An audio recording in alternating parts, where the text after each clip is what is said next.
특검의 새로운 기준을 마련했다. 이렇게 평가할 수 있는 박영수 특검팀이 수사 활동을 마무리했죠. 한번 되돌아보겠습니다. 국민의당 김경진 의원 연결되어 있습니다.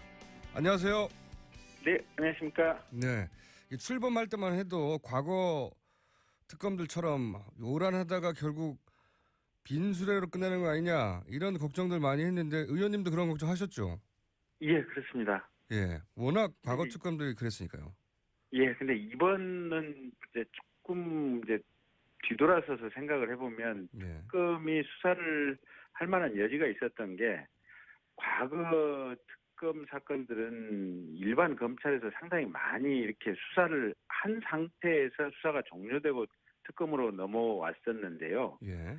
이번 사건은 일반 검찰이 사실상 사건을 접수하고 거의 방치하다시피 하다가 나중에 국민 여론에 떠밀려서 어쩔 수 없이 일부 수사를 시작한 상태에서 특검이 사건을 가지고 왔습니다.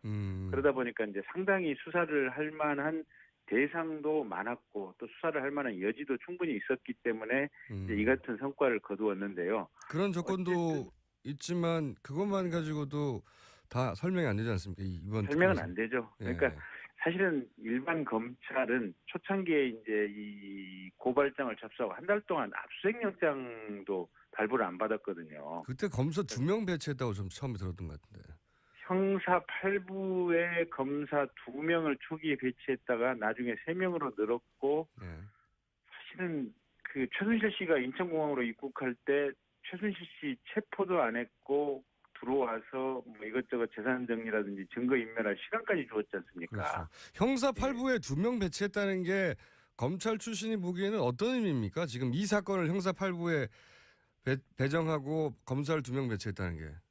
그러니까 초창기에는 검찰이 수사를 안 하겠다고 사실상 밖으로 얘기한 거나 진배 없는 그런 분위기였죠. 검찰총장이 이 수사 안에 선언한 것과 마찬가지죠. 예, 그게 정상적으로 수사 의지가 있다면 사실은 특수부로 바로 배정이 됐어야 되고요. 예. 이만큼 큰 어떤 권력형 비리 사건이라면 특수부 부서 2개 내지 3개를 집중적으로 이렇게 투입을 하겠다고 곧바로 선언을 하고 그다음에 압수수색부터 시작을 해야 됩니다. 예. 근데 특수부가 아니라 일반 형사부로 배정이 됐고 그것도 검사 2명. 그리고 나서도 아무런 수사를 한 달 동안 하지 않았다. 예. 이런 부분은 초창기에는 수사 의지가 전혀 없었다라고 해석이 되는 거죠. 전혀 완전 100% 없는 거죠. 네. 사실 그때는 대통령도 살아있었고 소위 이제 우병우 라인도 살아있었으니까. 그렇죠. 예. 저희도. 우병우 씨가 아마 지금 기억해보면 10월 25일 정도 해서 아마 사직 퇴임 처리가 됐었는데 예. 우병우 씨 사직한 이후부터 수사가 좀 굴러가기 시작했고요. 사직 이전까지는 수사가 거의 안 굴러갔다라고 봐야 될 것 같습니다. 그러면 이제 우병우 당시 민정수석이 수사 진행 과정을 완전히 장악하고 있었다 못하게 뭐 이렇게 볼 수도 있겠네요. 민정수석이. 그렇죠. 수사의 일거수일투족을 우병우 수석이 파악하고 있었다고 보여지고요. 예. 또 수사 진행이 못 되도록 이런저런 압력을 많이 넣었겠죠. 자, 그런데 지금 특검은 그 검찰의 그 불과 6개월 전에 행보하고 비교할 수 없는 정도의 결과를 내놨는데 우선 특별히 칭찬해주고 싶은 검찰 출신으로서 야 이것은 정말 잘했다 칭찬해주고 싶은 대목부터 얘기해 주십시오. 가장 잘한 게 이제 문학의 블랙리스트 수사죠. 아 그게 예. 그렇습니까? 그 김기춘, 조윤선 이분들 국정감사장에 나와서 어떻게 얘기하고 어떻게 버티는지 보셨지 않습니까? 그렇죠. 예. 예. 사실은 김영한 민정수석 비망록이 있었는데 거기에 대해서 교묘하게 이 상황 해석을 달리하는 어떤 멘트들을 해야 되지 않습니까? 다 빠져나갔죠 사실상. 예. 예, 김기춘 실장 얘기에 따르면 그거는 이 김영한 수석이 자기 독자적으로 해석한 자기 머릿속의 생각을 기재해 놓은 것이지 자신들이 지시하거나 아니면 청와대 회의 때 내용은 얘기된 내용은 전혀 아니다 뭐 이런 식으로 얘기를 했었고 거의 대부분의 사람들이 부인하고 있었기 때문에 특검도 수사하기 만만치 않았을 텐데. 아, 그렇군요. 예, 근데 어쨌든 김기춘, 조윤선, 신동철, 김종덕 장관, 정관주 차관 구속된 사람만 해도 벌써 5명 구속이 됐으니까 예. 거의 그 점과 관련해서는 완벽하게 수사를 했다라고 보여지고요. 검찰 출신이니까 좀 보시는 게 다르군 하군요, 확실히. 예. 일반인들은 두 번째, 삼성 이재용 부회장 얘기를 하는데. 네, 삼성 이재용 부회장은 사실은 저는 조금 좀 아쉽게 생각을 합니다. 아, 그래요? 예, 그러니까 이 삼성이 그만큼 대한민국 사회에서 차지하고 있는 힘과 권력의 크기가 강하다라고 예. 이제 반증되는 상황인데 첫 번째 영장을 이재용 씨에 대해서 청구했다가 기각이 됐지 않습니까? 예. 근데 그 기각의 빌미를 제가 볼 땐 특검 스스로 자초한 측면이 하나 있습니다. 포커스를 잘못 잡아서. 아니, 포커스는 잘 잡았는데 예. 문제는 영장 청구할 때 자세나 태도, 방법론이 조금 미스가 있었습니다. 어떤 면에서 그렇습니까? 그러니까 처음에 이재용 씨를 조사하고 영장을 청구하니 마니 하면서 고민을 한 5일 정도 하다가 영장 청구를 했거든요. 예. 근데 그 5일 고민하는 동안에 대처를 그 했다. 전부터 삼성이 이제 여론전을 전면적으로 펼쳤죠. 그랬죠. 이재용 부회장을 구속하면 삼성이 아작난다는 등 또는 대한민국 경제가 네네. 협박이죠. 무너진다는 등, 그때 대국민 협박을 이 기존 언론을 통해서 할 수 있는 그런 분위기와 시간을 벌어져 버렸던 거거든요. 예. 그리고 특검이 5일 동안 고민하는 모습을 보여주는 것 그 자체가 법원의 영장 판사로 하여금 이 기각할 수 있는 어떤 명분과 빌미를 준 측면이 또 있었고요. 예. 그리고 그 문학의 블랙리스트만 해도 관련되는 사람에 대해서 바로바로 전원에 대해서 영장 청구를 했는데 이 삼성에 대해서는 최초에는 이재용 씨 한 명에 대해서 두 번째는 이재용 씨하고 최지성 씨, 박상진 씨 두 명에 대해서만 청구를 했는데 블랙리스트의 전례를 본다면 최지성, 장충기, 황성수 이런 분들에 대해서도 동시에 영장 청구가 들어갔으면 실은 이재용 한 명만 구속되는 것이 아니고 다른 분들도 한 반절 이상은 구속됐을 거라고 보거든요. 그것도 한편으로는 이해가 가면서 또 한편으로는 사법부가 그러니까 영장실질심사하는 판사 분들도 영향권 안에 있기 때문에 이 삼성의 영향권 안에 혹은 여론의 영향권 안에 그분들에 대한 문제 제기도 이제 사실은 판사 출신은 합니다. 네. 그렇죠. 그러니까 정확히는 삼성의 영향권 그리고 삼성이 만들어낸 허구의 어떤 잘못된 여론의 영향권 안에 우리 사회 전부가 지금 이렇게 위치하고 있다라고 보여지는 거고요. 그럼에도 불구하고 결국은 부회장 구속을 이끌어낸 거는 이건 저는 개인적으로 대단히 기적적인 성과라고 생각하거든요. 그렇죠. 아무리 자료를 잘 보강했어도 혹은 말씀하신 대로 여론전에 넘어가지 않고 바로 영장 청구해서 또 기각됐을 거라고 저는 생각하는데. 그렇죠. 그러니까 그 에버랜드 전원 사채 사건에서 검찰이 보여줬던 과거 태도를 생각해 보면 이게 10년을 끌어서 공소시효 마지막 날 기소를 했거든요. 맞습니다. 그것도 불구속 기소를 했습니다. 네. 그런 어떤 삼성이 우리 사회에 이 금력을 이용해서 우리 사회의 사법 체계를 농락했던 과거 전례와 트라우마를 생각해 보면 우리 사회 전체가 삼성에 대해서 얼만큼 두려움과 어떤 말 못할 어떤 공포감을 갖고 있는가 뼈저리게 느껴지는 부분이죠. 자, 근데 이제 검찰로 수사가 넘어가게 됐어요. 이게 다시 넘어가는 데 대한 검찰 출신으로서의 우려는 없으십니까? 그러니까 사실은 저는 우려 반 기대 반이에요. 그래요? 예. 그러니까 이제 기대가 있다고 하는 부분은 이런 부분이에요.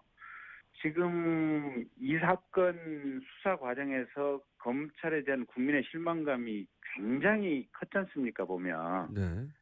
그래서 전 국민의 여론도 검찰을 이번에는 개혁해야 된다라는 여론이 굉장히 강하게 있고 국회 내부에서도 지금 공수처 논의가 전면적으로 진행되고 있는 이런 상황이거든요. 근데 공수처라고 하는 것이 일종의 제2의 독립된 검찰청을 만들자라는 부분이거든요. 특별수사에 관해서는 중대범죄수사에 관해서는 검찰의 이제 독점적인 기소권이 이제 흔들리는 거죠. 예. 그렇습니다. 독점적인 수사 기소권이 흔들리다 보니까 검찰은 이 공수처를 막기 위해서 지금 현안이 돼 있는 이런 상태고 이 상황이다 보니까 사건이 넘어가면 검찰 조직 전체가 살아남기 위해서 적극적으로 뛸 가능성도 있다. 그거는 기대 부분이고요. 우려 부분은 어떻습니까? 그런 부분. 우려 부분은 사실은 우병우 씨 수사도 지금 특검에 의해서도 제대로 되지 못했거든요. 그러니까요. 근데 그 이유가 우병우 씨를 제대로 수사하게 된다면 현재의 검찰 상층부에 대한 수사로 연결될 가능성이 충분히 있다. 그렇겠군요. 예. 예, 그래서 파견 검사들 내부에서도 우병우 씨 수사에 대해서는 느낌이 여러 가지로 좀 복잡 다양했다라고 알려지고 있거든요. 근데 자신의 이게 상관을 직접 수사해야 될 수도 있는 상황에 직면할지도 모른다 이런 거죠. 예, 그렇습니다. 그래서 이게 일반 검찰로 다시 돌아가게 된다면 그런 우려가 훨씬 더 강력해지는 거죠. 그렇군요. 예. 어느 쪽 힘이 더 셀 거라고 보십니까? 둘 다 있을 수밖에 없죠. 사실은 근데 이제 우병우 씨 수사하고 그다음에 이제 남는 부분 재벌 수사라든지 비선 진료 또 박근혜 대통령의 여죄 수사 요 두 가지가 각각의 입장이 달라지는 거죠. 검찰 내부에 대한 사정 부분은 이러나 저러나 약하다, 동력이 약하다라고 보여지고요. 예. 박근혜 대통령에 대한 수사라든지 기타 재벌 수사 또 비선 진료 관련된 수사 이런 부분은 강하게 이루어질 가능성이 충분히 있다고 보여집니다. 근데 이제 특검법이 뭐 관련해서 인지된 수사 이런 식의 제약을 했기 때문에 우병우 씨 관련 수사도 제약이 많았다고 하는데 지금 말씀하신 검찰 수뇌부하고 연관성이 없다 하더라도 근데 네. 검찰로 돌아가면 그런 제약이 없으니까 네. 검찰 수뇌부하고 관련 없는 개인 비리나 이런 쪽으로 수사 방향을 틀어서라도 수사가 진행될 수는 있겠습니다. 그죠? 가능하기는 한데 예. 어쨌든 이번 사건에 대해서 수사할 여지들이 여전히 많이 남아있는 상태이기 때문에 예. 실은 우병우 씨라든지 검찰 수뇌부 수사를 맨 첫 번째 수사 대상 과제로 하지 않을 것이다. 삼아도 되는 거거든요. 그렇죠. 그래서 예. 수사의 대상 서열이 밀릴 가능성은 여전히 있는 거죠. 알겠습니다. 또 한 가지 여쭤볼 게 이제 그 뉴스를 특검 관련 뉴스를 듣다 보면 공소유지가 중요하다는 얘기를 계속 합니다. 근데 이 공소유지가 굉장히 생소하거든요. 일반인들한테는. 이게 왜 중요하다는 거지? 왜 자꾸 마지막 브리핑에서도 공소유지 하는 건가? 예. 공소유지를 좀 설명해 주시고 이게 왜 중요한지 추가적으로 설명해 주시죠. 예. 이렇게 보시면 됩니다. 그 특검 조사실 안에서 수집한 증거 자료 또 그 안에서 조사하고 이렇게 얘기를 들었던 진술 내용들 이런 것들이 조서라든지 녹음 녹화 파일로 이렇게 되어 있지 않습니까 보면 그걸 이제 법정에 제출하면 대부분의 피의자들이나 증인들이 이런 식의 얘기를 합니다. 그거 그때 당시에 검사님이 저에 대해서 은근히 협박을 해서 그런 식으로 얘기를 할 수밖에 없었다고. 강압적인 분위기 하에서. 예. 그 최순실 씨 특검 조사받으러 가면서 여기는 민주특검이 아닙니다라고 외쳤던 거 기억하시죠? 네. 예, 그런 행태들이나 이 국민을 속여먹는 이런 어떤 자세들이 법정에서는 수없이 나타납니다. 그래서 이게 어떻게 보면 제대로 된 절차를 통해서 이런 증거 자료를 수집했고 이 증거 자료가 올바르다라는 점을 특검의 이 공소 유지를 하는 검사가 법정의 판사에게 정확히 제시를 해줘야 됩니다. 그래야만 무죄 판결이 가능한데. 그러니까 수사를 했던 사람이야만 정확하게 알 수 있는 내용들. 그렇습니다. 그러니까 수사를 안 했던 검사가 공소유지를 위해서 들어가면 본인이 직접 경험하지 않았던 부분을 가지고 증거자료 제출을 하고 증인신문을 하다 보니까 굉장히 비효율적이고 어렵게 되는 거죠. 그렇군요. 그래서 직접 수사를 담당했던 파견검사들 본인이 공소유지까지 같이 하는 것이 유죄 입증에 훨씬 효과적이고 유리하죠. 그게 이제 공소유지고. 그러니까 죄가 있다고 했는데 죄가 있다는 걸 끝까지 입증해내야 하는 게 이제 공소유지인 거죠. 그렇습니다. 법정에서 유죄 판결이 나와야 유죄지 특검이 아무리 기소를 했다고 하더라도 법정에서 증거가 불충분하다, 증거가 부족하다라는 이유로 무죄 판결이 나오면 그렇죠. 그 사람들은 나 무죄 받았으니까 억울하게 재판받았다 이런 식으로 얘기를 하거든요. 네. 그래서 이게 무죄 판결을 받는 것은 그게 본인이 억울하게 기소를 됐을 가능성도 있지만 증거가 부족하기 때문에 무죄가 나오는 경우도 간혹 있거든요, 보면. 혹은 뭐 공소유지를 해야 하는데 담당 검사가 뭐 인사이동을 해가지고 없어져 버렸다든가 이렇게 약해진 경우 그런 경우도 있을 수 있죠. 그렇죠. 공소유지를 효율적으로 하지 못하면 그런 상황들이 생기는 거죠. 근데 지금 이번에는 특검 팀이 해체되니까 이렇게 되면 수사했던 사람들이 다 뿔뿔 흩어져서 공소유지가 어려울 수 있으니 이걸 굉장히 신경 써야 된다는 이야기를 계속 특검이 했던 거군요. 네, 그렇습니다. 근데 특검이 전면적으로 해체되는 것은 아니고요. 네. 특검법을 보면 특검의 이 본질적인 직무 범위 중에 하나가 기소한 사건의 공소유지가 해당된다라고 6조 1항 1호에 규정이 되어 있습니다. 그리고 6조에 보면은 이 공소유지라고 하는 이 직무 범위와 관련해서도 여전히 검사 파견이 가능하도록 이렇게 되어 있거든요. 예, 예. 그래서 아마 박영수 특검이 법무부나 대검찰청에 이 파견된 검사 중에 아마 일정 인원에 대해서는 계속해서 파견 요청을 할 것입니다. 근데 이제 특검법이 좀 미비한 부분이 있어서 그 이후에 겸직을 할 수 없는데 그분들이. 네. 근데 이제 네. 보수도 제대로 책정돼 있지 않고 해서 개인적인 희생도 따른다고 하더라고요, 보니까. 그거는 저희 이제 국회에서 이제 이렇게 대처를 해야 될 부분인데요. 예. 국가의 예비비에서 공소유지가 완벽하게, 그러니까 대법원 판결까지 끝나는 시점까지 국가의 예비비에서 특검에 대한 비용 지급이 가능하도록 이렇게 되어 있기 때문에 이제 저희 국회 법사위에서 예산 지출이 정상적으로 이루어지고 있는지 그런 부분은 저희가 챙겨볼 생각입니다. 알겠습니다. 이게 그러니까 특검이 끝난 게 아니라 이제 다음 단계로 넘어갔을 뿐이다, 이렇게 봐야 되겠군요. 그렇습니다. 수사 기능만 종료가 됐고 특검은 어쨌든 법률적으로 여전히 살아있다. 예. 공소유지 범위 내에서는 계속 진행이 되는 것이다. 이렇게 보시면 됩니다. 알겠습니다. 오늘 여기까지 듣고요. 이 특검에 관해서는 저희가 의원님에게 계속 여쭤보겠습니다. 네. 네, 고맙습니다. 네, 오늘 말씀 감사합니다. 지금까지 국민의당 김경진 의원이었습니다. 이재용 부회장을 구속하면 삼성이 아작난다는 등 또는 대한민국 경제가 협박이죠. 무너진다는 등, 그때 대국민 협박을 이 기존 언론을 통해서 할 수 있는 그런 분위기와 시간을 벌어져 버렸던 거거든요. 예. 그리고 특검이 5일 동안 고민하는 모습을 보여주는 것 그 자체가 법원의 영장 판사로 하여금 기각할 수 있는 어떤 명분과 빌미를 준 측면이 또 있었고요. 예. 그리고 문학의 블랙리스트만 해도 관련되는 사람에 대해서 바로바로 전원에 대해서 영장 청구를 했는데 이 삼성에 대해서는 최초에는 이재용 씨 한 명에 대해서, 두 번째는 이재용 씨하고 최지성 씨, 박상진 씨 두 명에 대해서만 청구를 했는데 블랙리스트의 전례를 본다면 최지성, 장충기, 황성수 이런 분들에 대해서도 동시에 영장 청구가 들어갔으면 실은 이재용 한 명만 구속되는 것이 아니고 다른 분들도 한 반절 이상은 구속됐을 거라고 보거든요.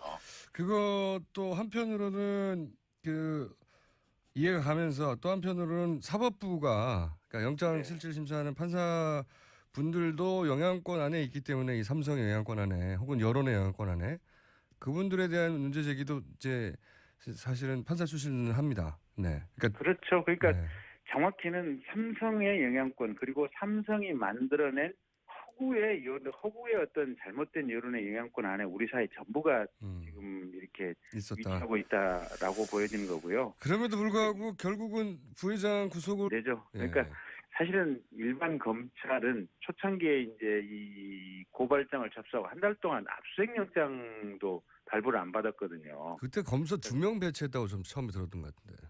형사 8부에 검사 2명을 초기에 배치했다가 나중에 3명으로 늘었고 사실은 최순실 씨가 인천공항으로 입국할 때 최순실 씨 체포도 안 했고 들어와서 뭐 이것저것 재산 정리라든지 증거 인멸할 시간까지 주었지 않습니까? 그렇죠. 형사 8부에 2명 배치했다는 게 검찰 출신이 보기에는 어떤 의미입니까? 지금 이 사건을 형사 8부에 배정하고 검사를 2명 배치했다는 게. 그러니까 초창기에는 검찰이 수사를 안 하겠다고 사실상 밖으로 얘기한 거나 진배 없는 그런 분위기였죠. 검찰총장이 이 수사 안 해 선언한 것과 마찬가지죠. 예, 그게 정상적으로 수사 의지가 있다면 사실은 특수부로 바로 배정이 됐어야 되고요. 이만큼 큰 어떤 권력형 비리 사건이라면 특수부 부서 2개 내지 3개를 집중적으로 이렇게 투입을 하겠다고 곧바로 선언을 하고 그다음에 압수수색부터 시작을 해야 됩니다. 근데 특수부가 아니라 일반 형사부로 배정이 됐고 그것도 검사 2명. 그리고 나서도 아무런 수사를 한 달 동안 하지 않았다. 이런 부분은 초창기에는 수사 의지가 전혀 없었다라고 해석이 되는 거죠. 전혀 완전 100% 없는 거죠. 네. 사실 그때는 대통령도 독자적으로 해석한 자기 머릿속의 생각을 기재해 놓은 것이지 자신들이 지시하거나 아니면 청와대 회의 때 내용은 얘기된 내용은 전혀 아니다 뭐 이런 식으로 얘기를 했었고 거의 대부분의 사람들이 부인하고 있었기 때문에 특검도 수사하기 만만치 않았을 텐데. 아, 그렇군요. 예. 근데 어쨌든 김기춘, 조윤선, 신동철, 김종덕 장관, 정관주 차관 구속된 사람만 해도 벌써 5명 구속이 됐으니까 예. 거의 그 점과 관련해서는 완벽하게 수사를 했다라고 보여지고요. 검찰 출신이니까 좀 보시는 게 다르군 하군요, 확실히. 예. 일반인들은 삼성 이재용 부회장 얘기를 하는데. 네, 삼성 이재용 부회장은 사실은 저는 조금 좀 아쉽게 생각을 합니다. 아, 그래요?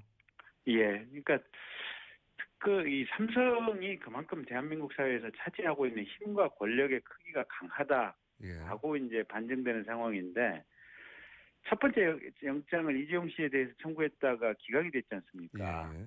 근데 그 기각의 빌미를 제가 볼 땐 특검 스스로 자초한 측면이 하나 있습니다. 포커스를 잘못 잡아서. 아니요, 포커스는 잘 잡았는데 예. 문제는 영장 청구할 때 자세나 태도, 방법론이 조금 미스가 있었습니다. 어떤 면에서 그렇습니까? 그러니까 처음에 이재용 씨를 조사하고 영장을 청구하니 마니 하면서 고민을 한 5일 정도 하다가 영장 청구를 했거든요. 예. 근데 그 5일 고민하는 동안에 대처를 그 했다. 전부터 삼성이 이제 여론전을 전면적으로 펼쳤죠. 그랬죠. 살아 있었고 소위 이제 우병호 라인도 살아 있었으니까. 그렇죠. 예. 저희도 우병우 씨가 아마 지금 기억해 보면 10월 25일 정도 해서 아마 사직 퇴임 처리가 됐었는데 예. 우병우 씨 사직한 이후부터 수사가 좀 굴러가기 시작했고요. 사직 이전까지는 수사가 거의 안 굴러갔다라고 봐야 될 것 같습니다. 그러면 이제 우병우 당시 민정수석이 수사 진행 과정을 완전히 장악하고 있었다, 못하게 뭐 이렇게 볼 수도 있겠네요. 민정수석이. 그렇죠. 수사의 일거수일투족을 우병우 수석이 파악하고 있었다고 보여지고요. 예. 또 수사 진행이 못 되도록 이런저런 압력을 많이 넣었겠죠. 자, 그런데 지금 특검은 그 검찰의 그 불과 6개월 전에 행보하고 비교할 수 없는 정도의 결과를 내놨는데 우선 특별히 칭찬해주고 싶은 검찰 출신으로서 야 이것은 정말 잘했다 칭찬해주고 싶은 대목부터 얘기해 주십시오. 가장 잘한 게 이제 문학의 블랙리스트 수사죠. 아 그게 예. 그렇습니까? 그 김기춘, 조윤선 이분들 국정감사장에 나와서 어떻게 얘기하고 어떻게 버티는지 보셨지 않습니까? 그렇죠. 예. 예. 사실은 김영한 민정수석 비망록이 있었는데 거기에 대해서 교묘하게 이 상황 해석을 달리하는 어떤 멘트들을 했지 않습니까? 다 빠져나갔죠 사실상. 예. 예, 김기춘 실장 얘기에 따르면 그거는 이 김영한 수석이 자기